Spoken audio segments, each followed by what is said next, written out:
about Cleveland getting a WNBA team. Now, Cleveland wasn't the only team. Another city as well was getting a WNBA team. Now, this is what Sophie Cunningham had to say. Let me pull it up right now. Roll the footage, man.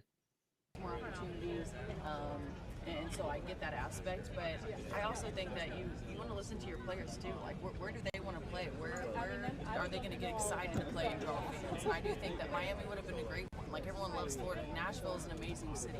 Indiana Fever guard Sophie Cunningham has voiced strong opinions regarding the WNBA's recent expansion announcement. The league's aggressive growth strategy has sparked debate among players about team placement and decision-making processes. Cunningham, known for her outspoken nature and physical play style, didn't hold back when discussing the expansion choices. Her commentary focused heavily on what she perceives as missed opportunities in city selection and the importance of player input in league decisions. It's always been about the people who know me. They're like, we're not surprised. Like, that's how you always been. I didn't mean for it to blow up like that. I didn't mean for it to blow up at all, to be honest. But at the end of the day, like, I'm here to focus on basketball. I'm still so not satisfied with how I'm playing. I'm so annoyed by it, to be honest. And so I just need to dial in, focus on my shot, focus on kind of getting back to where I was before I got injured.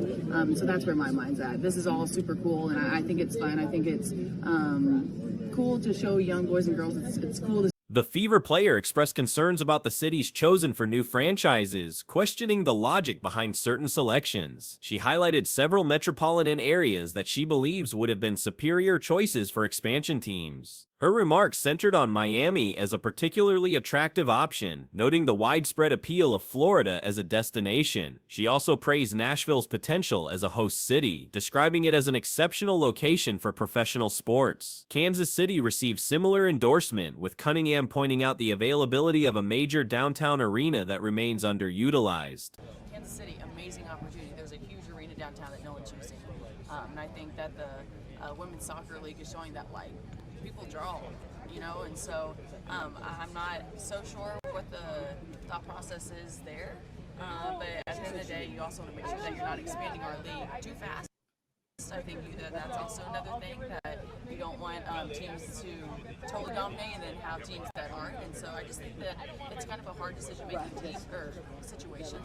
The discussion touched on lessons from women's soccer, where certain markets have demonstrated strong fan engagement and attendance figures. This comparison suggested that similar success could be achieved in basketball with proper market selection. Cunningham emphasized the value of consulting players about preferred destinations, arguing that athlete enthusiasm for specific markets could translate into better fan engagement and attendance. She suggested that player excitement about playing in certain cities could significantly impact the success of new franchises. Stand up for your teammates, to stand up for your friends, to do that type of thing. But my mind is like, I need to start scoring the ball.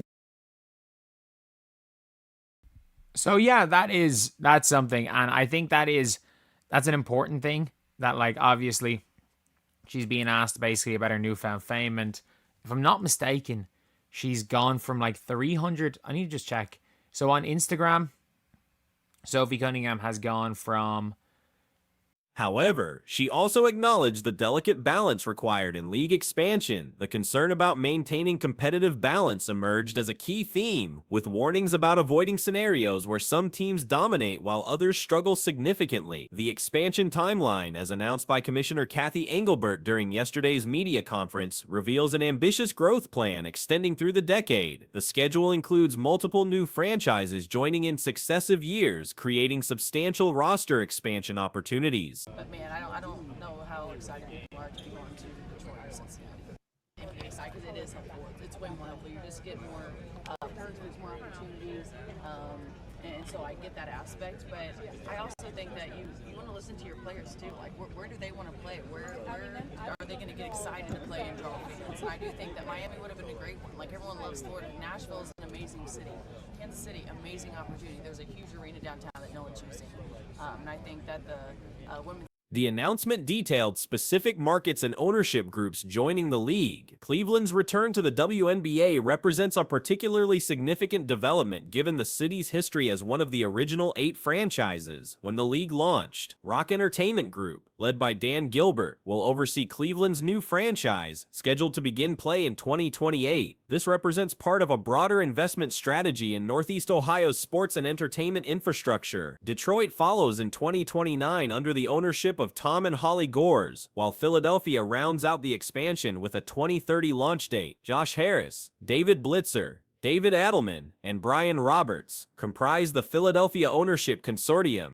She has gone from 300,000 followers to 1 million followers. And just looking for my own personal Instagram, from one person that I followed Sophie Cunningham, to 7. And let's take a look at her TikTok. So she had what, a million, or like a 400,000? She's at 1.5 million TikTok followers.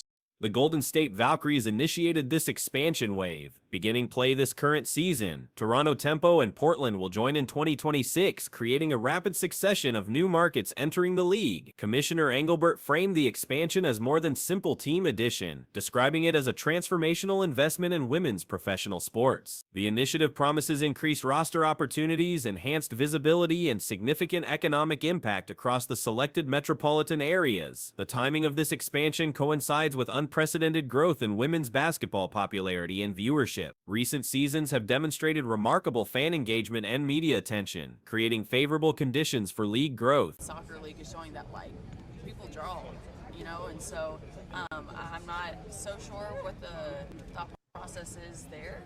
But at the end of the day, you also want to make sure that you're not expanding our league too fast. I think that's also another thing, that you don't want teams to totally dominate and then have teams that aren't. And so I just think that it's kind of a hard decision-making situation. But man, I don't know how excited people are to be going to Detroit or Cincinnati. So that was Sophie Cunningham. Cleveland's selection carries particular historical significance, as the city previously hosted a WNBA franchise during the league's early years. The return represents both a nod to that legacy and an investment in future growth potential. The ownership groups bring substantial financial resources and sports management experience to their respective markets. Their involvement signals serious commitment to establishing successful, sustainable franchises in each location. Ohio gains its first women's professional sports team through Cleveland's franchise, representing a milestone for the state's sports landscape. This development addresses a significant gap in professional women's athletics representation across Ohio. She has 1.5 million TikTok followers now, which is kind of crazy considering. So she's gained, between Instagram and TikTok, I'm not joking, she gained, was it 1.2 million and 700k? So nearly 2 million followers, albeit there's an overlap. But onto her social media, she had about 2 million followers because of that. And the expansion timeline allows for measured growth while maintaining league stability and competitive balance. Spacing the additions across multiple years provides time for infrastructure development and market preparation in each new city. Corporate partnerships and municipal support play crucial roles in successful franchise launches. Each selected market demonstrated strong backing from local government and business communities during the application process. The announcement ceremony featured former WNBA legends, highlighting the connection between the league's history and its ambitious future plans. Their presence emphasized continuity amid substantial organizational growth. Cunningham speaking about the whole expansion thing. Now, just like I stated, the commissioner did speak with the media yesterday about the expansion. I'm going to play some of it, man, because it's like 30-some minutes long. We ain't finna listen to this whole damn thing. We just going to listen to some of it. These new teams, our league will grow nearly every season for the rest of this decade. The Golden State Valkyries this year, the Toronto Tempo and Portland in 2026, Cleveland in 2020. Television and streaming opportunities continue expanding alongside franchise growth, creating additional revenue streams and fan engagement platforms. Enhanced media coverage supports both existing and incoming markets. Player development and recruitment benefit from expanded roster opportunities across additional teams. More professional positions create pathways for college graduates and international players seeking WNBA careers. The league's momentum reflects broader trends in women's professional sports, where increased investment and fan interest create favorable expansion conditions. Basketball leads this movement with measurable success metrics. To that point, I was close to her in total social media followers. Man, like if you count YouTube subscribers, Twitter followers and everything, like, and Twitch followers, I was close to her before this. I was close to her, and now she's one of the more popular players in the league. Heck, she was like 15th in All-Star voting or something. But I think now she's to focus on her game, forget what happened. Yeah, one of the most famous players in the league. She's strategic, but like this is the perfect way to answer that question, because at the end of the day, Training facilities, front office operations, and community outreach programs require establishment in each new market. The multi-year timeline allows adequate preparation for these essential organizational elements. Season scheduling becomes increasingly complex, with additional franchises requiring careful coordination to maintain competitive balance and travel efficiency. League operations must adapt to accommodate the expanded format. Fan-based development in new markets relies on effective marketing, community engagement, and competitive team performance. Successful launches depend on creating immediate connections with local supporters. 28, Detroit in 2029, and Philadelphia in 2030. So this expansion marks far more than an increase in teams. It's a transformational investment in the future of women's sports. With more teams, more roster spots, and more scale and visibility, the WNBA is building on a wave of momentum that is only growing stronger. So this will also drive economic impact in these cities and their broader. The expansion represents the most aggressive growth period in WNBA history, fundamentally altering the league's structure and competitive landscape. This transformation positions women's professional basketball for sustained long-term success. Sophie Cunningham recently addressed questions regarding her sudden rise to prominence and how it might influence her basketball performance. During a recent interview, the WNBA player discussed her unexpected surge in popularity while maintaining focus on her primary responsibilities as an athlete. Hey, look, I always say this with players. It's about keeping the main thing the main thing. It's about keeping the main thing the main thing. And it's like, you don't want to see players kind of drop because of other things. Like, if you guys are seeing how Flaujae's been playing right now in AmeriCup, and she's been terrible. Like, there's no two ways about it, unless she stepped up today against Puerto Rico. The discussion centered around Cunningham's viral moment and subsequent endorsement activities, which likely required minimal time investment but generated significant attention. This scenario reflects a common challenge in professional sports where athletes face scrutiny for any non-basketball activities, particularly when their on-court performance falls short of expectations. The Paul George podcast controversy serves as a prime example, where fans criticized the player's media ventures while his game suffered. Cunningham's response demonstrated remarkable maturity and self-awareness. She acknowledged that those familiar with her personality weren't surprised by her actions, emphasizing that her behavior remained consistent with her character. The athlete admitted she never anticipated the massive attention her actions would generate, stating her complete surprise at the viral nature of the incident. Regions. And none of this happens without incredibly strong partnership. So I want to extend an enormous amount of gratitude to our new majority owners and ownership groups, Dan Gilbert and the Rock Entertainment Group in Cleveland, Tom and Holly Gores and the rest of the ownership group in Detroit, and Josh Harris, David Blitzer, David Edelman, and Brian Roberts in Philadelphia. And it's great to see Deanna, Rusha, and Janice here today. Thank you so much. Most importantly, Cunningham redirected the conversation toward basketball, expressing genuine frustration with her current performance level. She openly discussed her dissatisfaction with her play and emphasized her determination to improve her shooting while recovering from previous injuries. The player stressed that her primary focus remains basketball excellence, viewing everything else as secondary. Cunningham also highlighted the positive message her actions sent to young athletes about supporting teammates and standing up for friends, but quickly returned to discussing her need to elevate her scoring output and overall contribution to the team. Which was a closer game.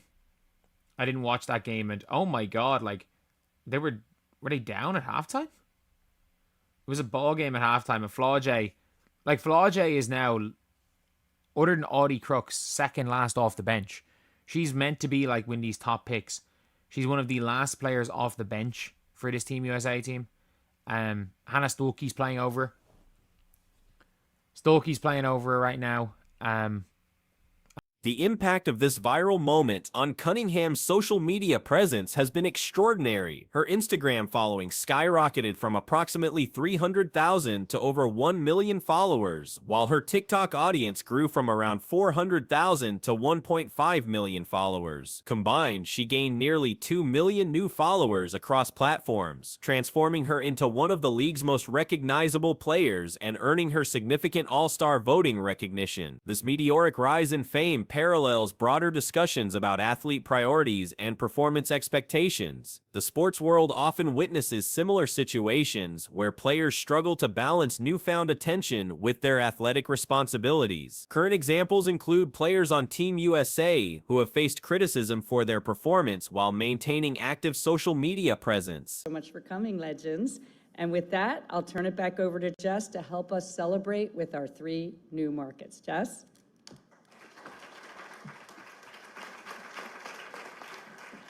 The cat's out of the bag. I mean, now we can all exhale. I know you've been staring at this beautiful step and repeat for a little while, but now we can officially talk about it. Cathy, thank you so much. It's more than an expansion, it's an evolution. And first up in that evolution, we have Cleveland. As one of the WNBA's original 8 franchises, Specifically, some prominent young players have experienced significant struggles during international competition, with certain athletes now relegated to bench roles despite their high draft positions and expectations. These players, averaging minimal scoring output, face criticism when their off-court social media activities receive more attention than their disappointing on-court contributions. The conversation around women's basketball often avoids addressing performance issues directly, with critics frequently dismissed rather than engaged in substantive discussion about player development and expectations. This dynamic creates challenges for honest evaluation of player performance and team needs. And I know they're not necessarily the same position. Joyce Edwards obviously is playing over. You're looking at Grace Van Slooten, Hidalgo, Michaela Blakes, all these players playing over. Gianna Neepkins all playing over, whereas Flaw J is really, really struggling. And you're like, she's averaging 2.7 a game. You're like, okay, maybe focusing on keeping the main thing. Like her and Audie Crooks, the 2 worst players on this team so far, outside of games, you know, posting duets on social media, and you're like, there's no issue with that. There's no issue with doing that. Cunningham's situation requires careful consideration of her basketball fundamentals. Throughout her career, she has maintained impressive three-point shooting percentages, typically around 40%, but currently experiences career-low scoring averages and reduced shooting efficiency. While never considered an elite defender, she provides adequate coverage across multiple positions and contributes decent rebounding for her size. Her primary value lies in floor spacing and reliable outside shooting, but recent struggles with open corner three-pointers threaten this role. The fundamental issue remains that basketball performance must take precedence over external activities, regardless of how positive or well-intentioned those activities might be.